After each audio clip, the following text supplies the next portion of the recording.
നമസ്കാരം. എല്ലാവർക്കും പ്രവാസി മലയാളിയിലേക്ക് സ്വാഗതം.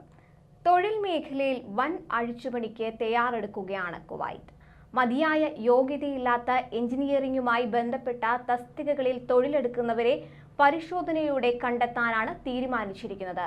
ഇതിനായി കുവൈറ്റ് സൊസൈറ്റി ഓഫ് എഞ്ചിനീയേഴ്സുമായി സഹകരിച്ച് എഞ്ചിനീയറിംഗുമായി ബന്ധമുള്ള 71 തസ്തികകളിൽ തൊഴിലെടുക്കുന്നവരുടെ വിദ്യാഭ്യാസ യോഗ്യത സർട്ടിഫിക്കറ്റ് പരിശോധന നടത്തും. ഇതിനായുള്ള തയ്യാറെടുപ്പിലാണ് മാൻപവർ അതോറിറ്റി. വൈകാതെ പരിശോധന തുടങ്ങുമെന്നാണ് റിപ്പോർട്ടുകൾ. ഇലക്ട്രിക്കൽ, സിവിൽ, മെക്കാനിക്കൽ ഡൊമെയ്നുകളിൽ പ്രവർത്തിക്കുന്ന ഇന്റീരിയർ ഡിസൈനർമാർ, എഞ്ചിനീയറിംഗ് ഡ്രാഫ്റ്റ്സ്മാൻ, ആർക്കിടെക്ചർ ഉൾപ്പെടെയുള്ളവരുടെ സർട്ടിഫിക്കറ്റുകളാണ് പരിശോധിക്കുക.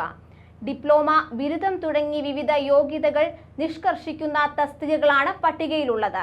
പരിശോധനയിൽ നിശ്ചിത യോഗ്യതയില്ലെന്ന കണ്ടെത്തുന്നവരുടെ വർക്ക് പെർമിറ്റ് ആ തസ്തികയിൽ പുതുക്കി നൽകുകയില്ല.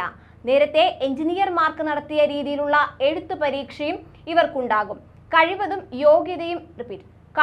യോഗ്യതയും ഇല്ലാത്തവരെ തൊഴിൽ വിപണിയിൽ നിന്ന് പുറംതള്ളാൻ ലക്ഷ്യമിട്ടാണ് മാൻപവർ അതോറിറ്റി യോഗ്യതാ പരീക്ഷ വിപുലപ്പെടുത്തുന്നത്.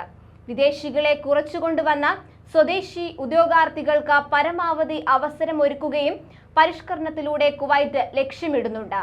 ഇത് പ്രവാസികൾക്കാകും തിരിച്ചടിയാവുക.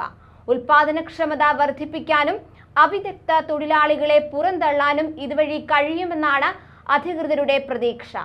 സ്വകാര്യ മേഖലയിലടക്കം വിദ്യാഭ്യാസ യോഗ്യത മാനദണ്ഡമാകുന്നതോടെ നിരവധി പേർക്ക് വിസ പുതുക്കാൻ കഴിയാത്ത സാഹചര്യമുണ്ടാകും. അക്കാദമിക വിദ്യാഭ്യാസമില്ലാതെ ടെക്നീഷ്യൻ, സെയിൽസ് ആൻഡ് സർവീസ് തുടങ്ങിയ മേഖലകളിൽ 10,000-കണക്കിന് വിദേശികളാണ് തൊഴിലെടുക്കുന്നത്. ഇവർക്ക് ഒന്നുകിൽ തസ്തിക മാറ്റിയടിക്കുക അല്ലെങ്കിൽ തിരിച്ചു പോവുക എന്നത് മാത്രമാകും ചെയ്യാൻ കഴിയുന്നത്. ഇത് വൻ തൊഴിൽ പ്രതിസന്ധിയിലേക്കാണ് വിരൽ ചൂണ്ടുന്നത്. വർഷങ്ങളായി ഇത്തരം തസ്തികകളിൽ തൊഴിലെടുക്കുന്ന പ്രവാസികൾക്ക് കുവൈറ്റിന്റെ പുതിയ നടപടി തലവേദനയായി മാറും. കൂടുതൽ പ്രവാസി വാർത്തകൾക്കായി ഈ ചാനൽ സബ്സ്ക്രൈബ് ചെയ്യുക.